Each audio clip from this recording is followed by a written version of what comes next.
United states में investigation हुआ है, एफबीआई ने इन्वेस्टिगेशन किया है, एफबीआई कह रही है।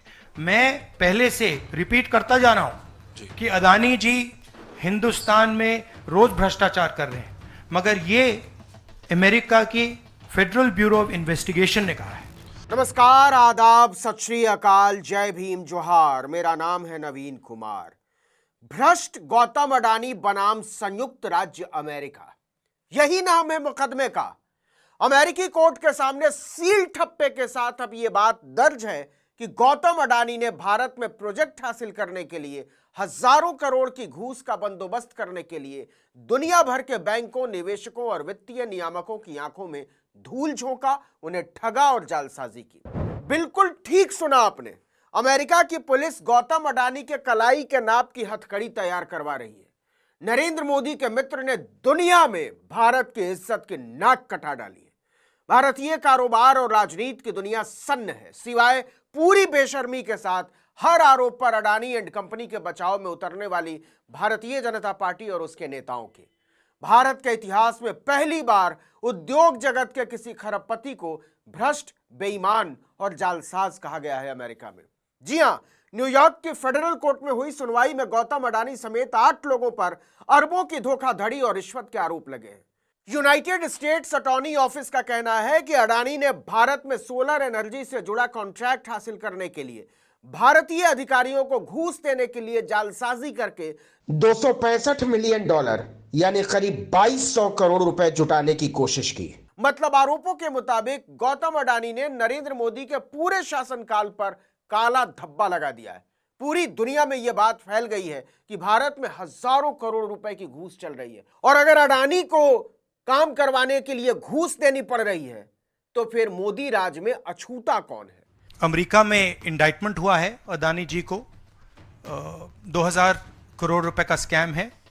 हिंदुस्तान में उन्होंने क्राइम किया है, अमेरिका में क्राइम किया है, ये अमेरिका के इन्वेस्टिगेशन ने कहा है, मगर हिंदुस्तान में अदानी जी के खिलाफ कुछ नहीं हो रहा। और ये हम मांग बहुत दिनों से कर रहे हैं। अदानी जी का अरेस्ट होना चाहिए, आज अरेस्ट होना चाहिए। माधवी बुच जो हैं, जो उनकी प्रोटेक्टर हैं, जिन्होंने कोई इन्वेस्टिगेशन नहीं किया, उनको हटाया जाना चाहिए, उन पर इन्वेस्टिगेशन होना चाहिए। आपको बता दें कि यह पूरा मामला अडानी ग्रुप की company Adani green energy limited और एक अन्य फर्म से जुड़ा हुआ है। 24 अक्टूबर 2024 को यह मामला अमेरिकी कोर्ट में दर्ज किया गया था और इसकी सुनवाई 20 नवंबर को शुरू हुई। नरेंद्र मोदी के मित्र गौतम अडानी के अलावा इस केस में अडानी एंड कंपनी के 7 और लोग आरोपी हैं।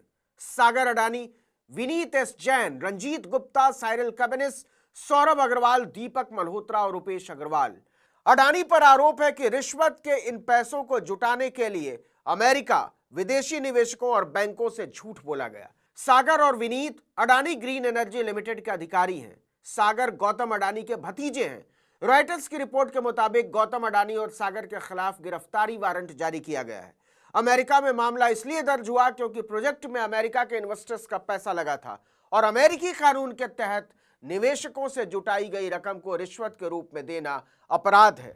कभी ऑस्ट्रेलिया से उनके खिलाफ खबरें आती हैं, कभी मॉरिशस से उनके खिलाफ खबरें आती हैं, कभी मलेशिया से उनके खिलाफ खबरें आती हैं, कभी दुबई से उनके खिलाफ खबरें आती हैं। पूरे दुनिया में अडानी ग्रुप ने भारत का नाम मिट्टी में मिलाने में अपनी भूमिका निभाई है। आपको बता दें कि 20 नवंबर को ही अडानी ने 20 साल के ग्रीन बॉन्ड की बिक्री से $600 मिलियन यानी 5064 करोड़ रुपए जुटाने की घोषणा की थी। इसके कुछ ही घंटों के बाद अडानी को अमेरिकी अदालत में भ्रष्ट, बेईमान और जालसाज लिख दिया गया। नतीजा, अडानी ग्रीन एनर्जी को अपना बॉन्ड वापस लेना पड़ा।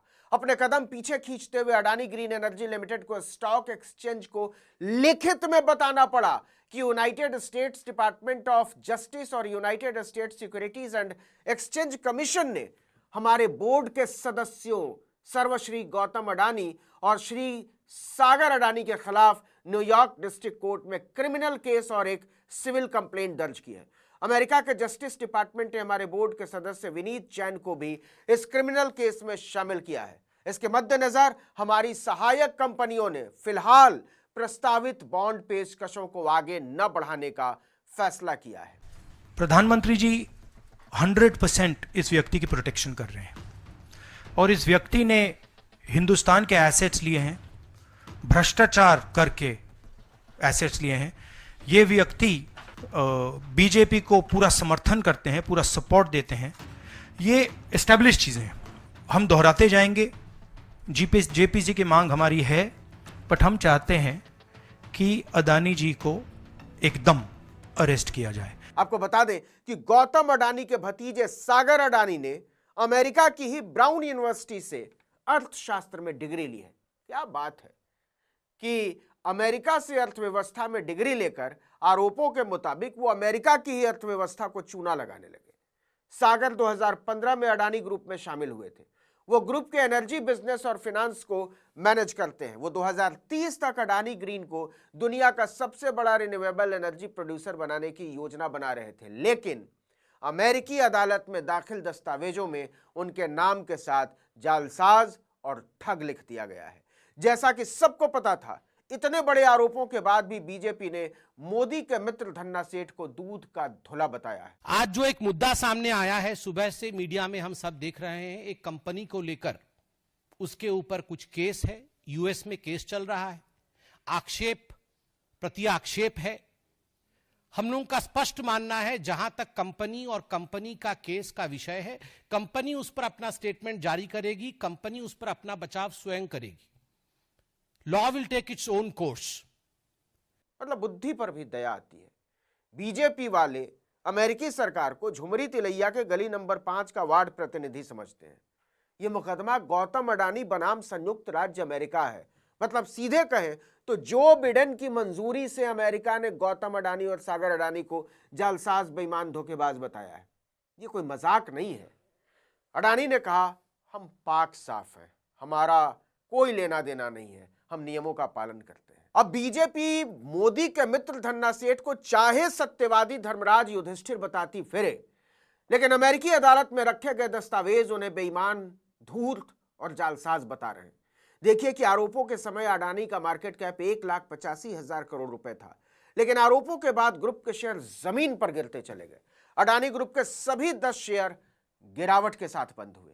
अडानी एंटरप्राइजेज में तो 21.73% की गिरावट देखी गई। मतलब 100 रुपए की चीज 78 रुपए की रह गई। वहीं अडानी ग्रीन एनर्जी के शेयरों में 18% की गिरावट आई। अब देखिए कि अमेरिका में रिश्वतखोरी और धोखाधड़ी के आरोप के बाद इंडिया अलायंस ने एक बार फिर से जेपीसी की मांग कर डाली है। जनाब, इसमें कोई शक नहीं है कि जेपीसी डिमांड की गई है और मैं उम्मीद करूंगा कि मरकज़ की हुकूमत इसको सीरियसली लेगी और इसकी पूरी तहकीकात करेगी कि कैसे हुआ है और इसकी वजह क्या है। कांग्रेस महासचिव जयराम रमेश ने कहा कि अमेरिकी अटॉर्नी ऑफिस की ओर से अडानी और उनसे जुड़े अन्य लोगों पर गंभीर आरोप लगाना उस मांग को सही ठहराता है जो कांग्रेस जनवरी 2023 से कर रही है। आपको बता दें कि अडानी ने पिछले हफ्ते ही अमेरिका में $10 बिलियन यानी लगभग 84,406 करोड़ रुपए निवेश का ऐलान किया था। लेकिन अब अडानी के तोते उड़े हुए हैं और अडानी के तोते उड़ने से बीजेपी के तो टोटे टोटे हो गए हैं। इस वीडियो में इतना ही, लेकिन अगर आपने आर्टिकल 19 इंडिया को अब तक सब्सक्राइब नहीं किया है तो फौरन कर लीजिए, बेल आइकॉन दबाइए, घंटी जैसी आकृति लाइक कीजिए और कमेंट करके बताइए हमारा वीडियो आपको कैसा लगा। हमारा ट्विटर हैंडल है आर्टिकल 19_इंडिया और मेरा ट्विटर हैंडल है नवीन जर्नलिस्ट। नमस्कार।